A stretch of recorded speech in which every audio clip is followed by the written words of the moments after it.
little nuki. So today I'm going to be showing you how we can use the yoga wheel to help us in going upside down. So looking at specifically inversions in particular, because some of these inversions can be quite challenging and many of us tend to avoid it because of fear, because we don't feel safe in them.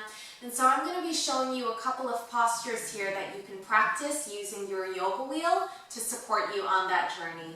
And if you don't have a yoga wheel just yet, keep on watching because it's going to be a good way for you to figure out whether you like the yoga wheel, whether you think you like it, and whether it's going to be useful in your practice. Let's meet on the mat, everyone. As you lay down on your back, lift both your legs up simultaneously and then drop the top of the foot onto the wheel. You can either keep supporting your back if you prefer, or you can interlace your hands and press down into the earth.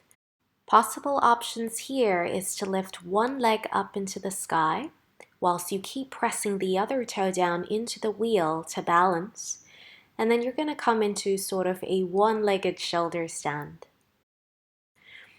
Try and stay here for a couple of breaths so you can really start to sink deeper into the posture, stretch your hamstrings, and get the therapeutic benefits of this inversion practice. A lovely inversion you can practice is have the wheel to support your back and then bring the toes over the head like you would in plough pose. Then start to roll the wheel away as you grab hold of the edge of the wheel, almost like you're binding your hands together. This is going to support a wonderful stretch around the shoulders and chest. With the wheel placed on your back, hold on to the edge of the wheel and then lift your toes all the way up. This is a great way to come into your supported shoulder stand. A tricky little balance that you may be able to practice using the wheel is the CHINSTAND inversion. Placing the wheel on your belly, then just roll yourself forwards. Make sure the hands are shoulder width apart and then use your lower back muscles to lift the feet upwards. A nice little balance that you can practice is tripod headstand, learning how to pike. So place the top of your head at 12 o'clock, your hands at 5 and 7.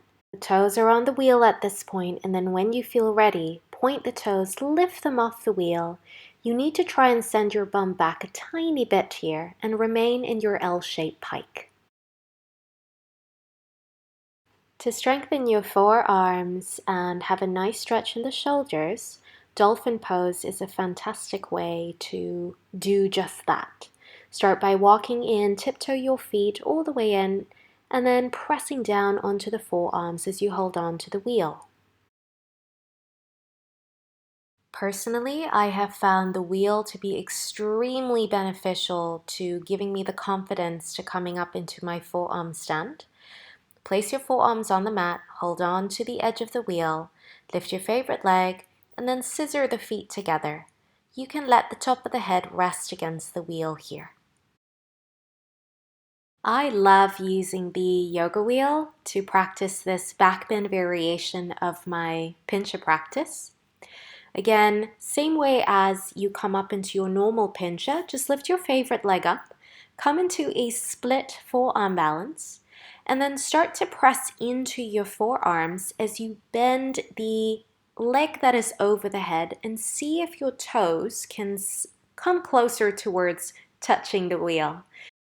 This is a challenging and very deep backbending inversion practice, so come into it with care and pay a lot of attention to how your spine is feeling. A different type of inversion that you can practice is similar to the pincha, forearm stand balance. However, in this case, we're going to draw the knees in towards the chest and come into this nice little tuck position. So start by lifting your favorite leg, scissor the feet together, push down into the forearms and engage your lats, and then with control, slowly start to bring the knees down towards the chest as you tilt your bum a little bit further backwards to find some balance.